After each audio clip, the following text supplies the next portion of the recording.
Punchliner ka lang, boy! At lahat umain na. Huwag ka nang umasta.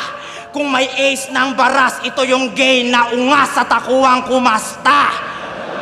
Balik kay Arik! Huwag ka nang umalma. Yung mukha hulas na. Walang takip sa pisngi kasi nga butas na.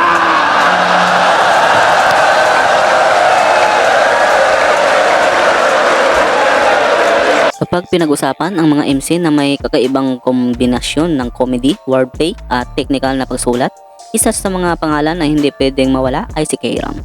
Ang tunay niyang pangalan ay Mark Placer na Pinaga at mula Dasmariñas, Cavite. Unti-unti niyang binuo ang kanyang pangalan sa Flip Top. Nakilala siya sa kanyang complex multis, malinaw na delivery at higit sa lahat sa humor ng kanyang pagpapatawa at manggulat ng crowd. Isa sa mga naging malaking highlight sa kanyang karir ay ang laban niya kay Zaki kung saan ipinakita niya ang kanyang unpredictable at comedic na estilo. Maging ang Flip Top mismo ay kinilala ang paggamit niya ng kakaibang anticlimactic rhyming bilang isa sa kanyang mga signature approach. Kaya sa video na ito, balikan natin ang journey, estilo ng mga memorable na laban at mga punchlines na nagpapatunay kung bakit si K-Ram ay isa sa mga entertaining at kakaibang MC sa battle rap scene. Welcome ako ulit sa ating munting channel. For today's video, papanoorin natin ang K-Ram best funny lines in Flip Top. At syempre, paalala ko lang muna, mga clips na yung mapapanood sa araw nito ay ayon lang sa abot ang kinakayanan.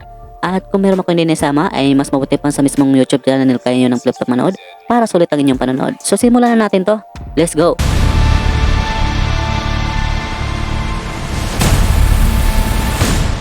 At di ba promodizer ka ng SM tas dito ka nagpapaka-gangster?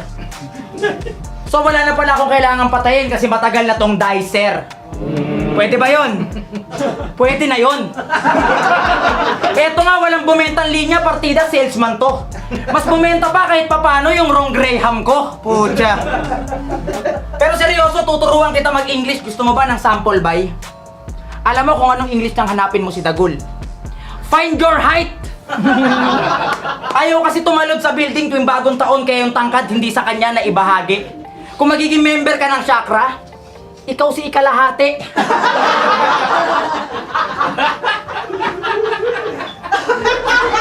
Yan! Tungkok! Ano kapag tanda mo, mangkok? Ang pogi mo dyan! Opa! Q ka! Time! Burao to ng clothing line, puta, nakakahiya ka, bro. Alam mo ba ang ilan sa mga binurautan mo, pinipm ako? Ultimo daw Kentucky tsaka Blue Corner, nag-iiwas na sa'yo. Nalamon ka na't lahat pinagmalaki ka pa sa tao sa kabila ng kabutihan niya, ninakawan mo pa ng aso. Hindi, hindi. Utang inang to sinungaling. Kung ninakawan niya ng aso si Abaddon, sarap mong pasabugan ng missile. Na-threaten si Gago, mawalan ng trabaho kasi yung aso natututo na mag-freestyle.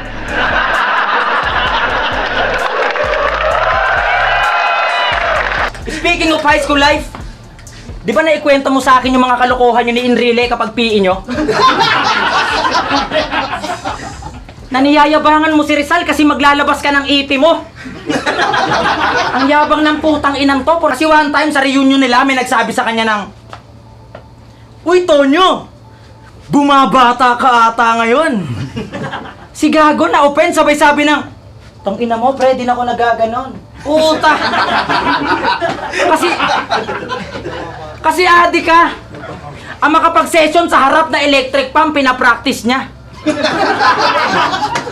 Isa sa mga dahilan kung bakit interesting panoorin si K-Ram ay ang kanyang kakaibang estilo sa battle rap. Hindi lang siya umaasa sa lakas ng delivery, pinapagala niya rin ang creativity at humor sa bawat round. May mga setups siyang parang simple lang sa umpisa pero habang nagpapatuloy, unti-unting lumalabas ang twist. Malaking bagay din ang kanyang technical writing, lalo na sa paggamit ng multis at rhyme patterns. Pero ang pinakakapansin-pansin ay kung paano niya pinagsama ang technicality at comedy nang hindi nawawala ang flow ng kanyang performance. Tanginang to, sinita pa yung medyas ko, ang bobo. Anong medyas ko, pang baby, sapatos mo, panlolo. Pitrom na salamin kapag katapat ay baliktaran. Na kapag ginalaw ko ang aking kaliwa sa kanya naman ay kanan. Pero may napansin lang ako dyan sa Vitrum mong pangalan na pag binaliktad mo yung Vitrum, Mortive! Wala lang! Flip up rin! Tapos nung laban namin ni Luxuria, kinocomfort niya pa kasi maluha-luha. Sabi niya, oh, Luxuria, huwag ka na malungkot. Upuan mo ko sa mukha. Pati na lang ikaw, boss! Para matapos na lahat to! Ano? Kaya opisyal din kitang hinahamon sa mga ginagawa mo sa akin! Gawin nyo nga sa ahon, maglaban kayo ni Boss P! Seryoso? Sa laki mong yan, nagbabasketball reference ka pa, tropa? Pero napanood ko yung video mo, magaling ka magdala ng droga. Yung basketball court sa kanila nasa gubat talaga namang nakakatroma. Pag lumay-up ka doon ng jelly, may sasabay sa'yo na cobra. Tangina kasi ng coach yung boksingero kung sino-sino player kinuha. Yung tito niyang si Buboy, ginawang point guard kasi magaling daw mang-agaw ng lupa. Baka pag sinugod tayo dito, isa ka sa mga hindi pumalag. Ako, wala akong takot na pupunta ng China para sigawan sila ng Where is the love? Wati mo rin kasi mga tropa mo, boss. Ito rin eh. Ako ang pinakaunang taga-Leyte na nag-represent sa flip top. Probinsyanong napunta sa Manila kasi nga malaki yung income pero di ko tinigil yung pangarap.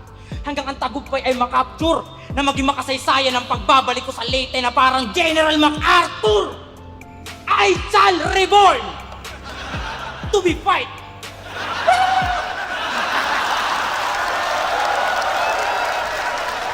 Pagdating naman sa performance, makikita natin kung gaano kahalaga kay K-Ram ang timing at delivery. Sa battle rap, hindi sapat na maganda lang ang sulat, kailangan marunong kang magdala ng linya sa harap ng crowd. Dito po pasok ang lakas ni K-Ram, alam niya kung kailan bibigyan ng diin ang isang linya at kung kailan gagamit ng humor para makakuha ng reaction. Kapag nag-click ang kanyang punchline, magiging mas memorable ang buong sequence. Ang isa pang magandang katangian niya ay hindi siya madaling basahin. Pwedeng seryoso ang setup pero biglang may unexpected na direksyon. Kaya bawat round niya ay may elements of surprise. Kasalanan ba namin nakalait-lait ang mukha mo, Luxuria? Kilala mo si Shrek? Kamukha mo yung bunso niya. At alam niyo bang minsan ko nakausap si Boss Arik, sabi ko, Boss, kung bibigyan ka ng 100K para ligawan si Luxuria, papayag ka ba? Alam niyo, sagot sa akin, Pucha, tanggal ka na. Ayun ka na. Kaya walang gusto makipag-meet sa'yo. Ultimo si Ponger, pinoponger ka. Tangina, mas maganda pa yata sa'yo si Kuya Kebs kapag long hair siya. Napanood ko yung battle nyo ni Hearty the Bomb. Sabi nyo, dalawa sila nung guard. Tapos, biglang, tsupa! Tapos naputol na dun yung multi. Nag-choke ka dun, di ba? Kasi naalala mong ikaw yung gwardiya nun na duty. Sinanto. Pero maiba ko. Napanood ko yung video mo sa Ungguyan. Ang kapal ng blush on mo dun, parang galing ka ng suntukan. Tapos yung interview mo sa taas, todo polvo ka pa kanina. Puta, tawa ako ng tawa, mukha kang pork chop na may harina. Kaya wag kang feeling maganda, Lax. Kasi nung bata ka, tinago ka ng nanay mo sa baul. Kung ako naging tatay mo, kahit babae ka, papangalanan kitang Raul. Pero mapunta naman tayo sa ilong niyang parang bukol ng camel. Sa unang tingin, tangina, parang dalawang kebyang tunnel. Kasi tignan niyo naman yung korte. Parang baon na may barnis. Sa laki ng butas nung sinuwab testo, malamang walang daplis. Bukod pa doon, sobrang taba. Yung laki pang kalabaw. Huling gumalaw sa'yo, pagpatong mo, hindi na gumalaw. Puta, hanip yan. Sobrang taba, di na alam spelling ng diet niyan. Tinanong to, ano vital statistic niya? Ang sagot niya, kain lang. Tsaka tuwing Pasko, todo paganda. Mukha namang long hair na King Kong. Bad trip ka sa mga inaanak mo kasi ang tawag sa'yo Ninong. Eto ba yung manang natigang na gustong-gusto magpagalaw? Nag-send ka pala ng nude pic kay Plasma, sabi niya sa akin, supot ka pa daw! Pa-PMC ka pa, may titi ka pala. Para hindi halata, iniipit sa taba.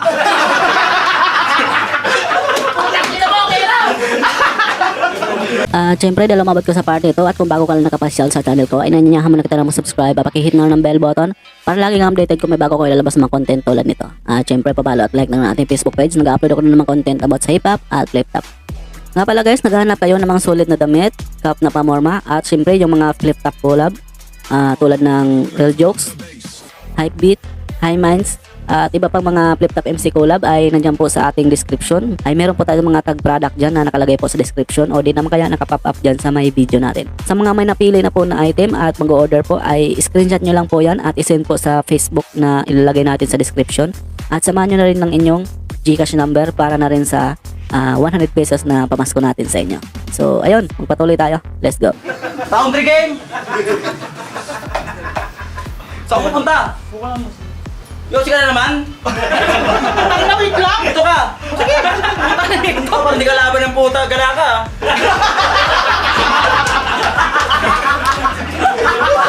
Round 3 game! Sabi niya kay Jonas, oh. Kung may music video ka, kung may movie ako, ha? Yung tinutukoy mo ba yung palabas na respeto? Tarantado! Extra ka lang doon, bida-bida ka masyado! Tang inang to, nahagip na nung camera, inaangkin na yung palabas. Kaya ka lang nakuha nun kasi di pwede nun si Matchas!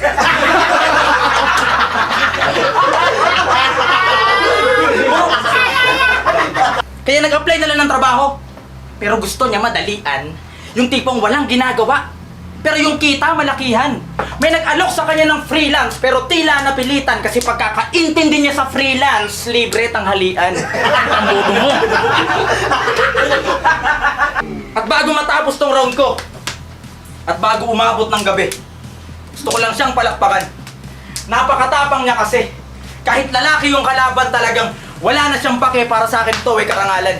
Napahanga mo ako, pre.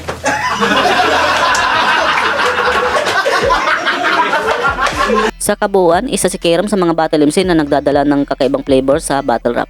Sa isang eksenang maraming iba't ibang estilo, mahalagang magkaroon ng sariling identity at yun ang isa sa mga bagay na makikita sa kanyang performance. Pinagsama niya ang technical na pagsusulat, multisyllabic rhymes, humor at unpredictable na approach dahil dito. Hindi lang puro seryosong aggressive ang kanyang pinakita, may entertainment value rin na madaling makuha ng crowd. At higit sa lahat, pinakita ni Kairam na maraming paraan para maging effective ang battle rap.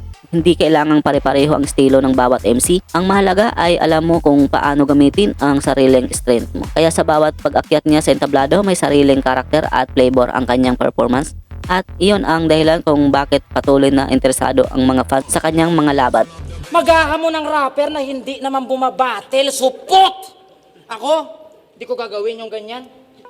Ayoko magmukhang tanga. Kaya ang masasabi ko lang, Kuya Dennis, magsulat-sulat ka na!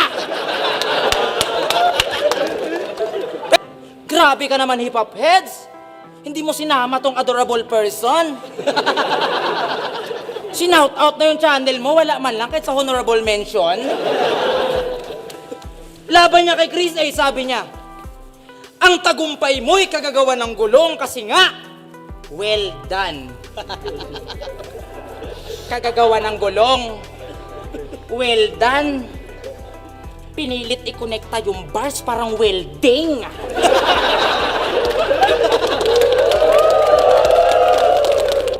May napanood pa akong laban nito sa Cebu.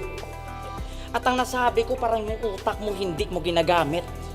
Laban niya kay Rain, siya daw yung eagle kasi may ahas ang nadagit. Hanep, yung katangahan mo talagang pinakita mo pa sa kamera. Malaman lamang ko yung tinutukoy niya na eagle, agila. Kala ko naman nalugi ka. Yung eagle, naging eagle, yung kabobohan mo sagad. Di mo na lang sinabi nga, pambansang ebon, para nagets namin agad.